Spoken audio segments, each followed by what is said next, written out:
ভালো নেই ঢাকা কেন্দ্রীয় কারাগারের সেই আলোচিত জল্লাদ শাহজাহান ভূঁইয়া।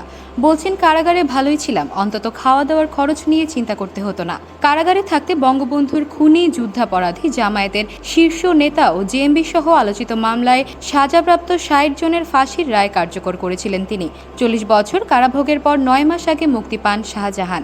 কারামুক্ত হয়ে নতুন করে জীবন সাজানোর স্বপ্ন নিয়ে সাথী আক্তার ফাতেমা নামে এক কমবয়সী তরুণীকে বিয়ে করেছিলেন। কিন্তু বিয়ের কয়েক মাস যেতে না যেতে স্ত্রী ও তার স্বজনদের বিরুদ্ধে প্রতারণার অভিযোগ তুলেছেন শাহজাহান। এ কারণে নতুন করে এখন আবার আদালতে দৌড়াতে হচ্ছে তাকে। এই যে সেই 23 বছরের মেয়েটি, যার নাম সাথী আক্তার ফাতেমা, এরা যে এত বড় একটা চক্র সেটা আমি জানতাম না। এবং এরা যে এই কাজ করেছে, এর আগেও নাকি ওর 5টা বিয়ে হয়েছে, পরে ওই জায়গা থেকে আমি শুনেছি, মানুষ বলেছে। কিন্তু এখন কোথায় আছে সেটা আমি জানি না, এবং কিভাবে তারা এই গ্যাংটাকে চালাচ্ছে। ওদের সাথে কয়েকজন মহিলা আছে, যেই মহিলারা আমার বাসায় আসছিল, এবং পুরুষও আছেন যারা আমার বাসায় আসছিল সাক্ষী হয়ে। এই কাবিনেরও সাক্ষী ওরা, এই কেসের মামলায় ওরা যে মামলা করেছে এই মামলায় সাক্ষী ওরা, অন্য কোনো লোক নেই। রবিবার ঢাকার additional chief judicial magistrate AKM Rakibul হাসানের আদালতে প্রতারণার অভিযোগ এনে স্ত্রী ও শাশুড়ি সহ ৬ জনের বিরুদ্ধে মামলা করেছেন শাহজাহান। এদিন আদালতে বাদীর জবানবন্দি গ্রহণ করে পুলিশ ব্যুরো অফ ইনভেস্টিগেশন পিবিআইকে অভিযোগ সংক্রান্তে তদন্ত করে আগামী ২৭ জুনের মধ্যে প্রতিবেদন দাখিলের নির্দেশ দিয়েছেন। মামলা করার পর শাহজাহান সাংবাদিকদের বলেন, আমি আইনজীবীর পরামর্শে আমার স্ত্রী সহ ৬ জনের বিরুদ্ধে মামলা করেছি। আমি ন্যায় বিচার চাই। আদালতে আমি ন্যায় বিচার পাবো বলে আশা করি। বাদী জল্লাদ শাহজাহানের আইনজীবী মোহাম্মদ ওসমান গনি মামলা পরিচালনা করেন। কারাগার থেকে মুক্ত হয়ে চায়ের দোকান দিয়েছিলেন শাহজাহান। ২০২৩ সালের ২১শে ডিসেম্বর কাজী অফিসে সাথী আক্তার ফাতেমার সঙ্গে বিবাহ বন্ধনে আবদ্ধ হন শাহজাহান।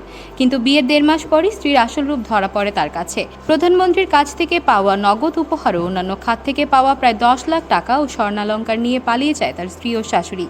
শুধু নগদ অর্থ নিয়ে পালিয়ে গিয়ে ক্ষান্ত হননি তার স্ত্রী, উল্টো তার বিরুদ্ধে যৌতুকের মামলাও করা হয়েছে বলে জানান তিনি।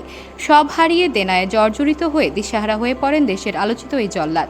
সম্প্রতি গণমাধ্যমকে আক্ষেপের সঙ্গে জল্লাদ শাহজাহান বলেন, পাওনাদারদের ভয়ে পালিয়ে বেড়াচ্ছি, কখন কোথায় থাকি ঠিক নাই। অনেকদিন ধরে অসুস্থ, আমাকে দেখার কেউ নেই। তিনি বলেন, আমি দেশের সবচেয়ে দীর্ঘ সময় কারাভোগ করেছি, এখন আমার করার কিছুই নেই। কারাগারে অন্তত আমাকে খাওয়া দাওয়ার খরচ নিয়ে চিন্তা করতে হতো না। ১৯৭৯ সালে ডাকাতি হত্যা মামলায় দোষী সাব্যস্ত হয়ে কারাগারে যান শাহজাহান। ২০০১ সালের আগে ১৯৮৮ সাল থেকে সহকারী জল্লাদ হিসেবে কাজ শুরু করেন তিনি। তখন তার বয়স ৩০-এর কিছু বেশি। বয়স যখন ২০-এর কোঠায় তখন থেকেই ঘর ছাড়েন। মা বাবা ছাড়াও শাহজাহানের ৩টি বোন ছিল। জেলে ঢোকার পর শুধু বড় বোনই শাহজাহানের সঙ্গে কয়েকবার দেখা করতে এসেছিলেন। সাজা শুরুর প্রায় ৫ বছর পর শাহজাহানের বাবা মারা যান। ১০ বছর পর গত হন মা। তিনি কারো জানাজাতে উপস্থিত থাকতে পারেননি। শাহজাহানের বোন বয়স এখন ৯০ বছরের বেশি। তার রক্তের সম্পর্কে আত্মীয়দের মধ্যে তিনি একমাত্র বেঁচে আছেন। বর্তমানে জল্লাদ শাহজাহানের হার্টের সমস্যা, রক্তচাপ ও শ্বাসকষ্টজনিত সমস্যা রয়েছে। ৪৪ বছর কারাভোগের পর ২০২৩ সালের ১৮ জুন ঢাকা কেন্দ্রীয় কারাগার থেকে মুক্তি পান শাহজাহান ভূঁইয়া।